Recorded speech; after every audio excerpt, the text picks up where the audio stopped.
Narratives of cataclysmic futurescapes are flung all across the internet and outside of it. It feeds the helpless and scapegoats the perceived propagators of doom. The elites, the secret ones who hold power, the illuminated, the ones who got all the grain and all the honey, slowly rotting away in a silo. Probable futures of scarce resources, no clean water coming from your magic taps, rancid sweat on your never-washed t-shirt, that fermented umami drenched in detergent. It helps control your neurotic fixation to the sanitized and toxic world you came from. It reminds you that maybe you can still return to that zombie state. That wonderful bleached out state that all normies cling to and all normies want to return to as soon as a tiny little catastrophe happens. That mommy cave that feeds you sweet milk, slowly growing your cancer cells. We are itching for a cataclysm, but I guess you are not. You want this garbage world, this rat utopia running on dead weight. This world that worships garbage people who rise to the top through manipulation of the internet currents, gaining influence over the young and helping further rot their poor little brains. Coming from the left, coming from the right, coming from the center, coming from neutrality, the stupidity of the many will ferment and ferment until we are all brain-dead zombies who cannot survive a single day after things collapse finally. Or maybe not. Maybe something inside of you is wiser than you think and is pushing things to a collapse so that we can finally come out of that itchy skin we've been carrying around for our entire lives, thinking that this was the way to survive. Well, in reality, you gotta rip it out and start from this naked core that has to grow new skin while being exposed to the UV and the radiation and the cataclysmic fire. A new race of humans born in nuclear fire, forcing them to evolve into something way more powerful than what we have now.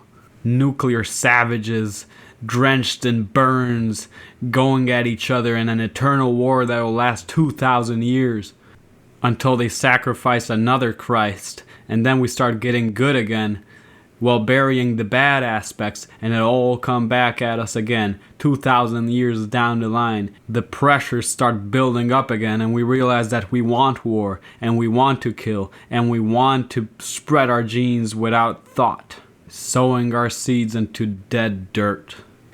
A couple days ago, I was driving down a country road, and I looked, and I saw two black and white horses slowly trotting on a beautiful green field bathed in sunlight. And deep inside of me I felt tears coming out. Maybe I got connected again, connected with some sort of a core that remembers wild horses running freely.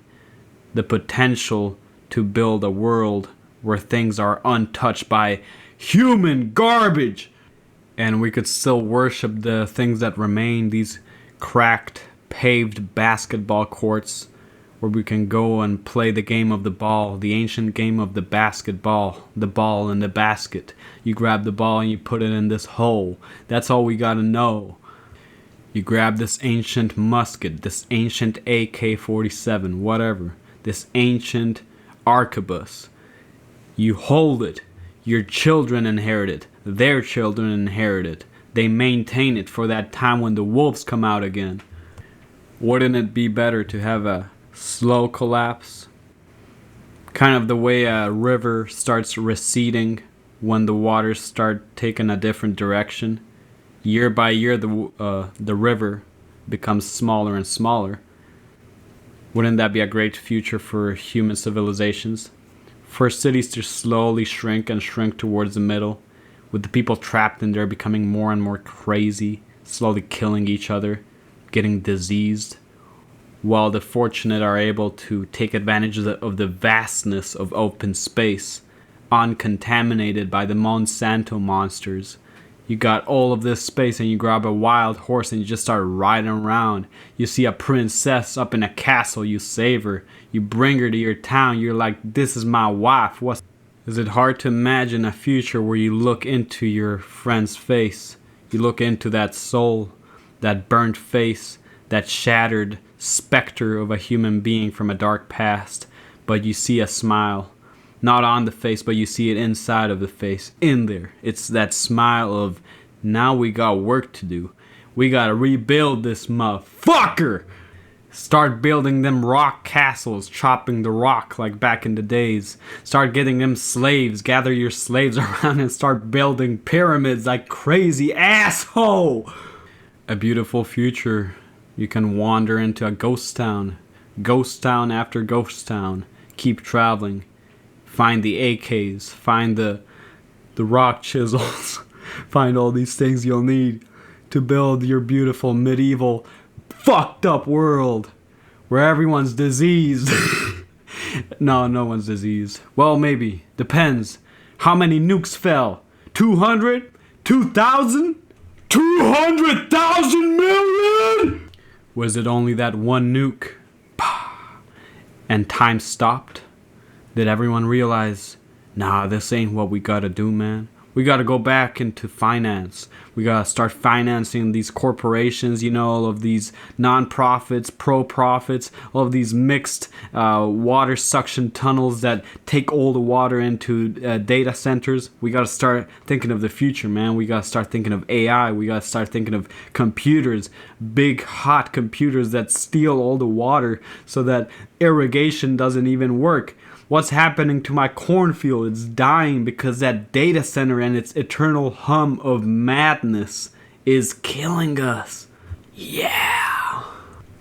So what about a happy, positive future? One in which wars keep on going and CNN evolves into some kind of millennial and then Gen Z CNN, and the lie machines just keep recruiting new liars, people with the propensities to lie because they want to feel special, they want to be seen on TV with their beautiful sideways hair and their ponytails and their bright new jeans.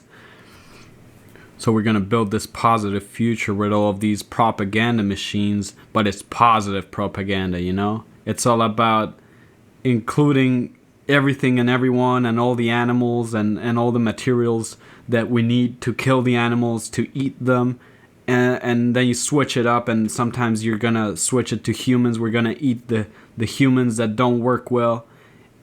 And then we're going to expose ourselves to this deep spiritual sense of human consumption, of sacrificing to Baal, feeling it all the way in our bones, feeling the energy of those sacrificed kids, all the sacrificed women and kids and men that are sent to war. We'll feel it in our bones. That's America, man. America, the world destroyer, the conqueror of nations. We will go all the way to the moon. We will go to Mars. We'll make Mars extra red with our blood. Perhaps we'll reach Saturn and time will start all over again. Through the first days of a collapse, I think many people will still hope that it's not actually happening. But like a domino effect covered in snowball, it all starts rolling down a hill, and by the time you know it, no electricity, no running water, no laundromat. You have nothing. You're completely out in the open. And the people from the south, all those Mexicans start rushing in. They're going to take your jobs. They're going to take your HVAC job that you love so much. They're going to take your power tools, man. And they're going to start working instead of you. Is that the future you want? Do you have kids? Why not? Why don't you have kids? Feed your kids into the world. Feed them corn syrup. Make them fat. Put these kids on Amazon. Animal. Put your kids on horse feed, horse manure. Cover them up with shit and send them to Washington. Send them to work to Washington, Have them run the country into the ground, bitch. Oh yeah, that's right, know what I'm saying? I'm talking have 12 kids, Force your wife to do her job, her labor as a citizen of the world. The world. We need our women to contribute by making 12 kids, if possible even 18 kids. And it's okay because we will have all of this human extra numbers, and then we can build these pyramids, and then we can just demolish the cities and have fields and fields of people running around naked. Nah, I'm obviously joking right there. Why would you want to have kids? We have to put pressure on the system so that it starts respecting us in a way. By having kids, you're only telling the system, hey, here's another one. Just take it, Yeah, I'm gonna put him through the schooling system, sure. I'm gonna get insurance. Yeah, oh yeah, I gotta make sure he's got a 20% higher chance of getting cancer by the time he's 15. Autism, yeah, no, I got you, man. I'm giving him TV and no love. No love in this deep web of lies. If you're stupid enough to have children in this fucked up world, you deserve to die. So in a more positive sense, think about it. Let's say you have 2 kids. You're a good person. You're an average good American or Armenian, whatever. And you go to work and all of a sudden, boom! A nuclear bomb blows up in your face! You didn't make it, but your 2 kids did. Good for you, man. You had kids. They're 9 years old, and now they get to see the world burn, dude. Good for you, daddy. You were lucky enough to get knocked into dust by the blast. Your kids survived. They were miles away. Now, chances are they'll get cancer. If they survive cancer, they're gonna get raped. They're gonna get eaten by the cannibals coming from all directions. As soon as bombs drop, man, you got the cannibals coming straight at you, man. What's better? Human meat, freshly cooked, or those cheap yogurts you get at Walmart? Those are gonna run out anyway. The employees got them. You gotta go for that human meat. Not me. I won't be alive. But if it happens, man, just be careful with the cannibals. They're coming for you, especially if you're white. All these preppers with their bunkers and everything, that's a sweet deal right there if you got nothing. That's the best kind of welfare the state could afford. A fully loaded up bunker with weapons, beans, and television, that's the place to hit, man. Welfare state, thank you very much. The people who didn't prepare are the ones who are going to get the benefit. All you need is a group of 20 guys, 10 of them run in, force you to use up your ammo. The other 10 got TV, got connection, got the internet, got the games, got the pool table, got your swimming pool, and they got that human meat fresh on the table. So all you preppers are a bunch of posers in reality. You're just doing it for the Instagram clicks, man. What kind of future would want someone like you anyway? We want naked, roughed up people cutting trees down with their karate chop, chiseling those rocks like the Incas did and putting them in these puzzle patterns to build walls so that we can say, yeah, I made something. And then you get sepsis from a bad tooth, right? Spend your last week in agonizing pain and delirium while your half-wife gets raped by a big-ass dude who got no teeth. Nah, but there's never really a state of collapse if you think about it. It's all about the perspectives, where you are psychologically, where you are geographically, how sane you are. Imagine a collapse if you're fully psychotic. What would that be like? Would you feel like you're the Messiah? Maybe that's your... Maybe schizophrenics on the hardcore side, they're just wrapping up like a seed for a future which is extremely chaotic so that they could come out as a potential savior of the world. Potential Jesus. Leading the right-wing criminals to get some fresh meat! We are all preparing psychologically for a collapse. For the past 100 years. No. For the past, I think, throughout the Cold War, it exasperated. And that's why boomers are the way they are. I don't fully believe in these generations, but it simplifies things. We are all being primed psychologically for a state of extreme scarcity.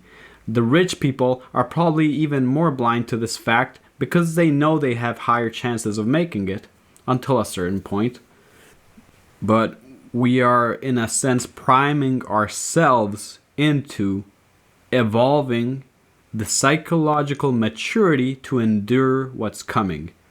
We all feel it. We all feel the storm coming.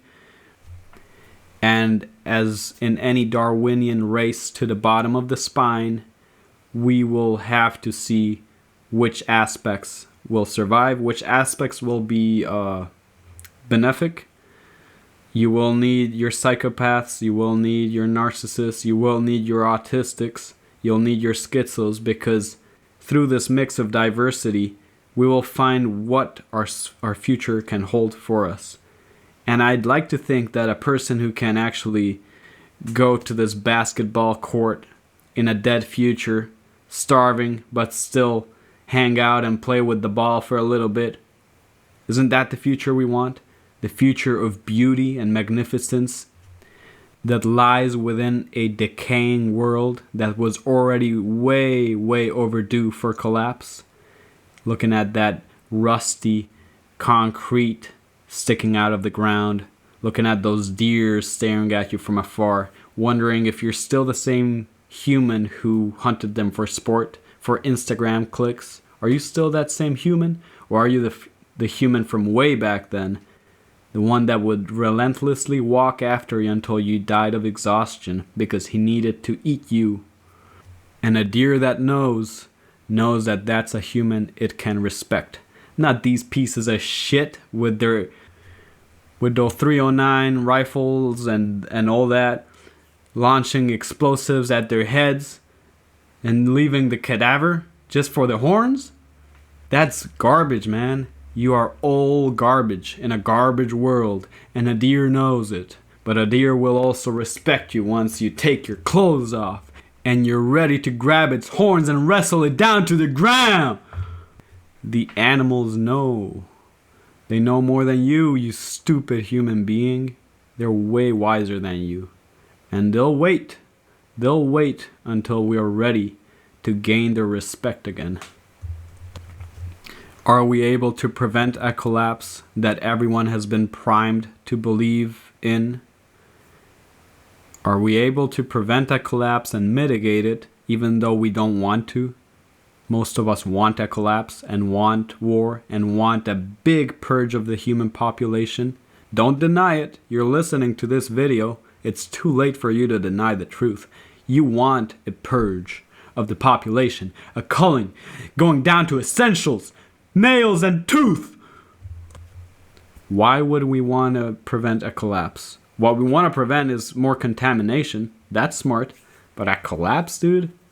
Hell, I dream of the moment when I can see an empty city and go in there and find all sorts of treasures, like rock chisels so I can go build my walls and my pyramids with my slave gang.